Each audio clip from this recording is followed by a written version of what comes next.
Vipanians, kembali lagi dengan Evelina Tan di sini. Dan seperti sebelumnya ya, kita juga The Interview itu sudah menginterview Pak Nurul, di mana kita bicara nih mengenai peluang-peluang yang ada di Indonesia. Sama-sama juga sudah kita lihat roadmap dari ekonomi digital di Indonesia itu seperti apa sih. Nah, hari ini Evelyn juga kedatangan salah satu narasumber yang sangat spesial sekali ya kan. Saking spesialnya nanti Evelyn bakal siapin pantun ya, pantun ada-adanya aja nih. Yang mana kita hari ini akan bicara mengenai realisasi investasi dan juga urgensi dari hilirisasi. Baik, di sini sudah ada narasumber Evelyn, ada Kedondong, ada Keladi. Selamat datang Pak Edi Junaidi. Terima kasih sudah diundang. Pak Edi, di sini kan kalau kita melihat ya bagaimana 2024 ini sepertinya trennya begitu positif gitu ya. Ekonomi Indonesia tuh kayaknya lagi positif-positifnya. Dan ini selalu menarik gitu, selalu antusias untuk kita melihat bagaimana banyak hal-hal ya, pelaku-pelaku industri, pelaku-pelaku usaha yang kemudian mereka mendapatkan wadah dari pemerintah juga. Nah, salah satunya ini Evelyn ingin membahas nih, Kementerian Investasi dan Hilirisasi. Berarti bisa dibilang Pak Edi adalah orang pertama yang kita interview setelah ini ada penambahan kata hilirisasi di sini nih. Ini seperti apa sih sebenarnya penambahan ini? Apakah mengubah fokus atau menambah fokus dan lain sebagainya macam? Betul sekali, Kementerian Investasi sekarang mendapat tambahan engine baru ya, saya menyebutnya engine ya, hilirisasi berdasarkan Perpres yang baru saja ditetapkan. Jadi Kementerian Investasi yang sebelumnya 3 tahun lalu naik statusnya menjadi kementerian, sekarang ditambahkan tugas baru oleh Bapak Presiden Prabowo, yaitu hilirisasi. Apa sih sebenarnya ini hilirisasi? Ya, hilirisasi ini kan sebetulnya sebuah konsep yang sudah banyak dilakukan oleh beberapa negara yang memang ingin melakukan lompatan. Lompatan dari mana? Itu lompatan dari middle income trap. Kita tahu lah. Jadi sekarang ini GDP per kapita kita ini kan masih sekitar 4.500 4.700 US dollar per kapita. Sementara untuk naik menjadi negara berpendapatan tinggi itu kan paling tidak dibutuhkan sekitar 10.000 US dollar per kapita. Nah, caranya apa? Caranya itu harus dengan hilirisasi. Gitu. Jadi itu merupakan salah satu strategi, dan di mana itu ditaruh sudah pas sekali Pak Presiden Prabowo menyampaikan itu ditaruh di sebuah kementerian yang memang mengurusi investasi.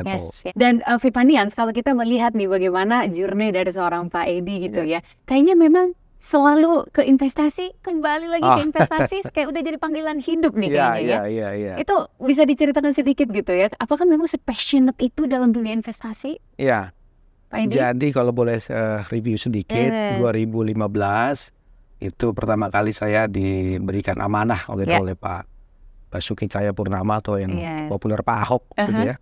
Menjadi Kepala Dinas Penanaman Modal dan Pelayanan Terpadu 1 Pintu Provinsi DKI Jakarta. Nah, disitulah mulai saya intens pelajari apa nih investasi. Ternyata memang untuk negara-negara berkembang, investasi itu merupakan kunci ya. Untuk bisa mendorong engine pertumbuhan ekonominya gitu loh.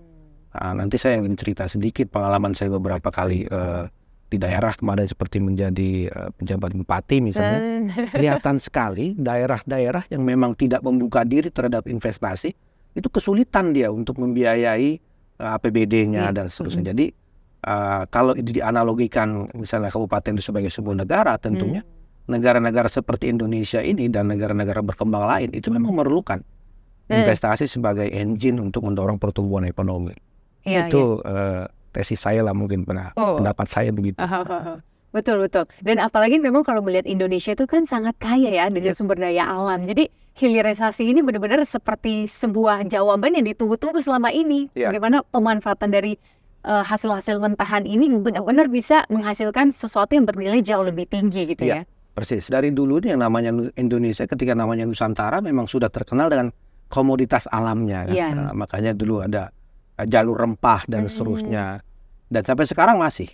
Jadi kalau kita melihat kenapa misalnya Indonesia memang harus segera masuk ke fase ini, fase hilirisasi, karena memang ada nilai tambah yang luar biasa di situ.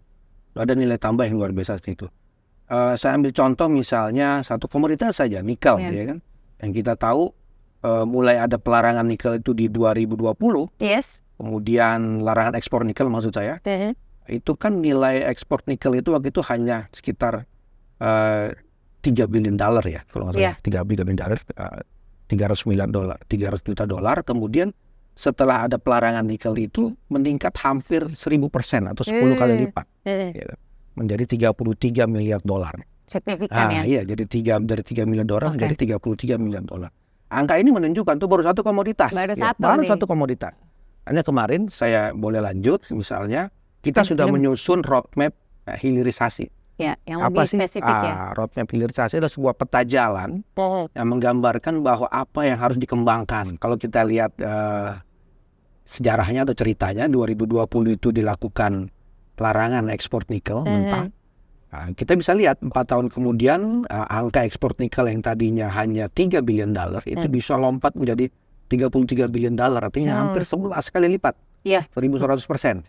Itu satu komoditas. Kalau di roadmap investasi atau Bible yang udah dibuat sama tim Kementerian Investasi ini, itu memuat bukan hanya satu produk, tapi 28 produk dengan peluang investasi itu 618 billion dollar.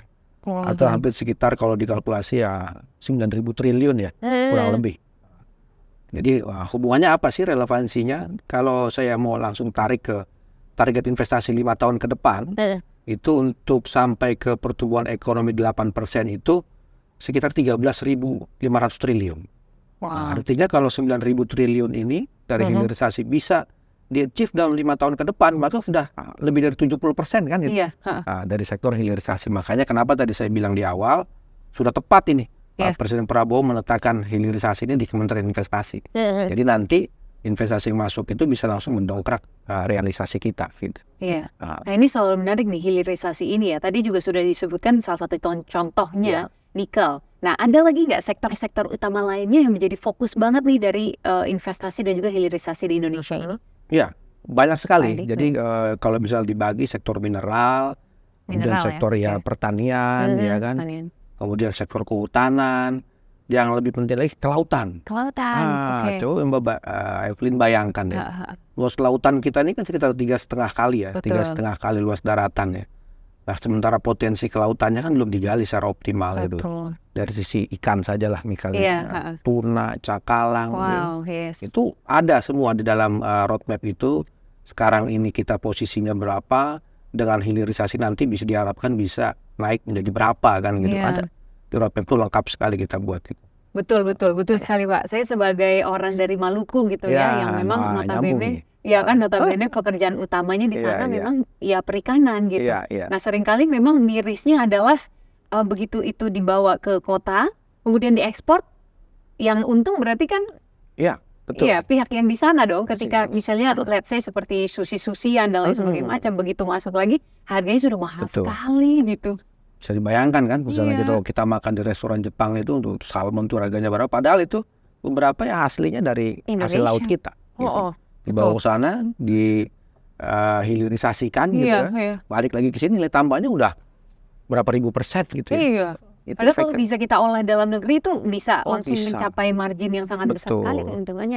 Sangat mungkin. Butuh memang ya pemerataan di setiap wilayah untuk di-upgrade dan paham tentang ini gitu ya. Nah mungkin bisa dijelaskan sedikit nih Pak Edi, bagaimana sih analisa wilayah yang ada di Indonesia baik dari secara provinsi, kabupaten ataupun kota, negara investor dan juga sektor pada realisasi investasi triwulan ketiga ini di 2024 ini dan periode nanti Januari sampai September 2024. Baik, mungkin karena kesempatan baik ya, saya tidak akan spesifik bicara triwulan 3, tapi selama 3 triwulan 2024 dan kebetulan kemarin pada saat rilis kita terakhir itu Pak Menteri Investasi Pak Rosan sudah menyampaikan juga realisasi selama 10 tahun pemerintahan Pak Jokowi gitu ya. Itu kan keluar angka sekitar 9.300 triliun yang selama 10 tahun kepemerintahan beliau ya. Kemudian kalau tadi bicara komposisi ada pergeseran positif tapi ya. Dari kita membaginya mungkin Jawa luar Jawa gitu. Jadi kalau dalam 5 tahun pemerintahan awal Pak Jokowi itu sektor investasi itu selalu didominasi oleh Jawa. Masuk ke 5 tahun kedua 2019-2024 itu komposisinya secara bertahap signifikan gradual itu sudah mulai bergeser ke luar Jawa. Bahkan pelan-pelan stabil di 52-53%. Untuk luar Jawa, sementara Jawanya ini 47-48 gitu ya, sekitar itu. Jadi sudah mulai ada tumbuh epicentrum pertumbuhan ekonomi baru dan investasi di luar Jawa. Saya mau kasih contoh 2 ya, yang di mana hilirisasi itu berdampak langsung pada pertumbuhan ekonomi. Satu itu di Kabupaten Morowali. Ya. Kedua mungkin di kampungnya Mbak Evelyn nih, Maluku Utara. Ya. Morowali Kabupaten di Sulawesi Tengah itu pernah tumbuh ekonominya sampai 28%. Itu yang Pak Jokowi pernah bilang nih tertinggi di dunia. Iya. Maluku Utara, Provinsi Maluku Utara itu pernah tumbuh sampai 27%. Bayangkan, saya kira nggak ada negara di mana yang bisa tumbuh sebesar ini. Wah, gitu. itu signifikan banget. Dampak dari hilirisasi yang ada di sana dari sektor nikel. Gitu. Bayangkan kalau misalnya kita bisa 28 komoditas ini bisa kita petakan epicentrumnya dan kita punya kebijakan yang pas untuk mendorong hilirisasi ini terlaksana.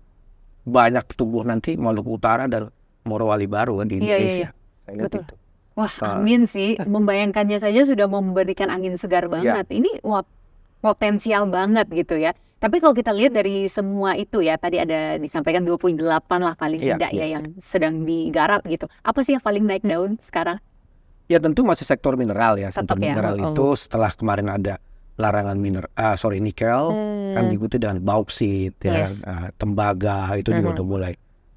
Jadi betul-betul harus diolah di sini. Wah, menarik banget ya Pipaniansyah. Kalau kita lihat ini tadi baru 1 doang nih komoditas nikel doang. Nah kalau dari 28 komoditas yang ada gitu ya, yang paling lagi naik daun sekarang yang mana sih Pak Edi?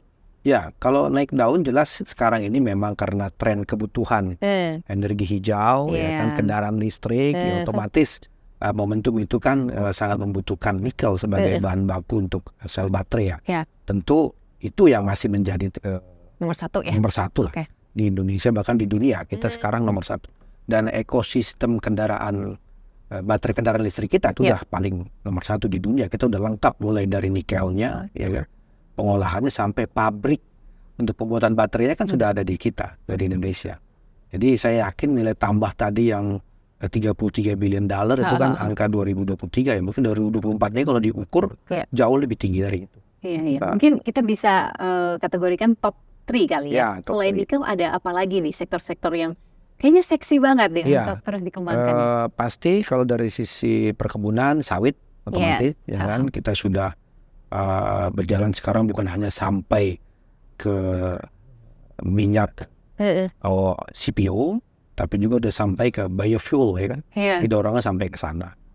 Kemudian tadi saya sebut juga di awal masih mineral, misalnya tembaga, bauksit, itu terus menerus deh. Minimal dari pelarangan dulu, dari pelarangan mungkin nanti baru dibuat nanti industrinya di sini. Nah, baru kelihatan 1-2 tahun kemudian itu tren kenaikan seperti kasus nikel lah. Iya. Karena istilah katanya dilarangnya untuk diekspor itu membuat mau tidak mau itu dikembangkan di dalam negeri gitu ya. Diwajibkan untuk membuat smelternya di kita. Oke, dan itu juga membuat kita langsung membayangkan banyaknya pabrik-pabrik yang bermunculan ya, seperti yang tadi sudah Pak Edi sampaikan juga gitu ya. Dan ini tentu saja membuat kita jadi berpikir tentang lapangan pekerjaan yang mungkin makin meluas terbuka untuk masyarakat Indonesia. Atau seperti apa nih Pak Edi? Ya, jadi saya ingin ilustrasi sedikit dulu. Jadi memang banyak orang yang belum terlalu paham tentang dampak investasi ya terhadap pertumbuhan ekonomi dan lapangan kerja. Kalau kita lihat rumus pertumbuhan ekonomi itu kan 4 faktor ya. Di situ ada consumption, konsumsi, ada government spending atau belanjanya pemerintah, investasi itu sendiri, sama neraca ekspor impor kan, 4 nih pilarnya. Jadi sekarang kita bedah misalnya, kalau ada misalnya sebuah perusahaan yang berinvestasi di Indonesia, dari hasil investasinya itu mereka melakukan ekspor, itu sebetulnya bukan hanya kecil investasi aja yang terdampak, tapi keseluruhan. Nah, gimana tuh? Mungkin bisa dijelaskan sedikit biar membuka pikiran kita nih. Ini menarik. Jadi misal dengan dia berinvestasi di sini, maka akan membuka lapangan pekerjaan. Betul. Dari lapangan pekerjaan itu otomatis punya daya beli kan? Orang udah bekerja dia punya daya beli. Jadi masuk tuh di consumption yang pertama tadi kan. Kemudian karena dia sudah bekerja dia tuh bayar pajak. Ada PPH, PPN, dan seterusnya. Otomatis itu akan berkontribusi kepada government spending. Karena government spending kan sumbernya dari pajak, dari pendapatan negara bukan pajak. Nah, Iya. itu otomatis ya.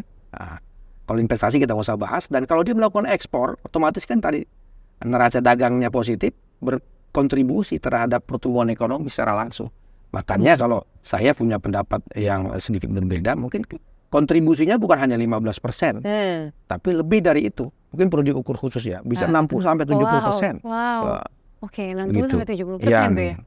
Dampak dari investasi. dampak dari investasi itu terhadap pertumbuhan ekonomi. Kita bisa elaborasi lebih jauh lah nanti dalamnya. Itu dari segi kita melihat bagaimana investasi itu berdampak ke negara kita ya, Indonesia. Nah, kalau mengukur dari skala internasional atau global nih, seperti apa nih daya saing Indonesia saat ada ini? indikator yang disepakati oleh dunia worldwide ini adalah Global Competitiveness Index atau GCI ya.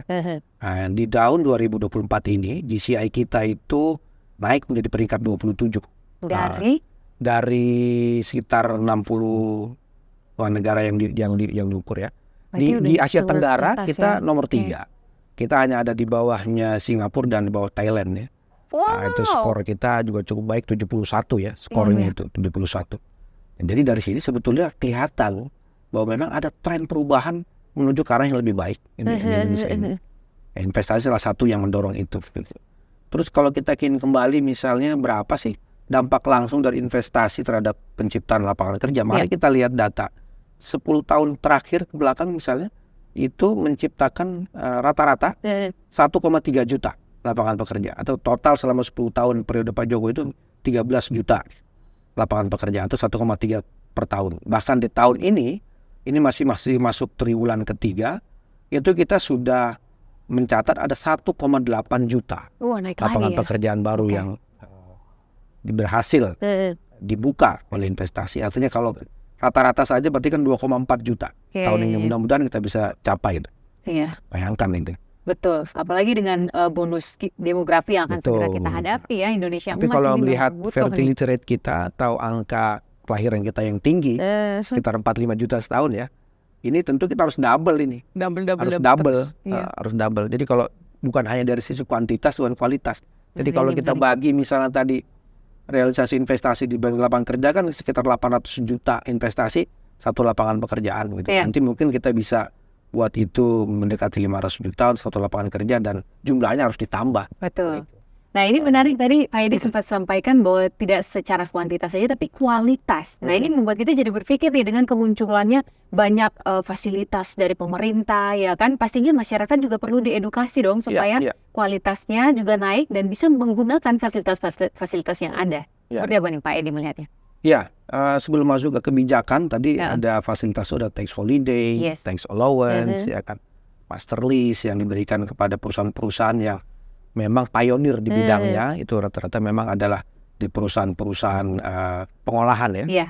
Yang berkomitmen gitu ya. Berkomitmen. Tapi saya mungkin boleh sedikit keluar dari itu atau bahas tentang gimana strategi sebuah negara diceritakan dalam World Development Report-nya World Bank ya, 2024. Itu Korea Selatan misalnya, dia punya bisa keluar dari middle income trap itu dalam waktu yang cepat karena menerapkan 3 I ya. Apa itu? I yang pertama itu investment. Nah, ini menarik, investment. Kemudian I yang kedua adalah infusion. Nanti bisa jelaskan. Dan yang ketiga adalah innovation. Nah, jadi masuknya dari investasi, kemudian dari investasi itu di blend. Mungkin pada waktu itu ceritanya Korea itu kan investasi dari Jepang ya. Mereka tidak punya banyak teknologi di situ, mereka adopt, masuk dalam kurikulum mereka. Kemudian orang-orang dari Korea itu juga disekolahkan di Jepang untuk belajar tentang teknologi Jepang. Dan itu namanya infusion tadi. Baru kemudian mereka melakukan inovasi sendiri di produk-produk mereka di teknologi Korea ini dengan nilai tambah yang luar biasa dan bahkan sekarang sudah menguasai pasar. Kan begitu.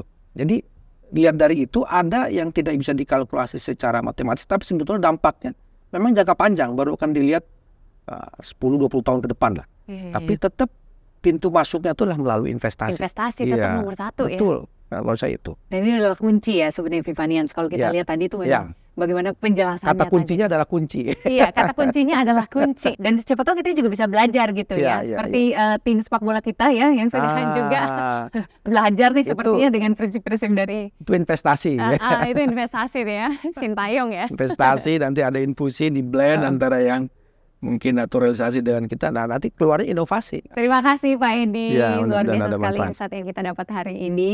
Banyak juga pengembangan pikiran yang kita dapatkan gitu ya. Oh iya, bahwa ternyata ini Indonesia dalam pergerakan pertumbuhan besar-besaran dan super positif. Jadi ayo jangan sampai kita ketinggalan Vivanians. Dan demikianlah ada interview hari ini bersama dengan narasumber kita Pak Edi Junaidi, bidang pengendalian pelaksanaan penanaman modal dari Kementerian Investasi dan Hilirisasi atau Siap. BKPM, yang telah mengupas realisasi investasi dan juga urgensi dari hilirisasi itu sendiri. Ya, bagaimana kita sudah sadar nih bahwa ternyata ada banyak nih bidang-bidang sektor-sektor menarik yang sedang digarap, dan ini kita bisa ikut juga ke dalamnya dan menuju Indonesia maju pastinya ya. Investasi tumbuh, Indonesia maju. Sampai jumpa lagi Vivanians. Bye.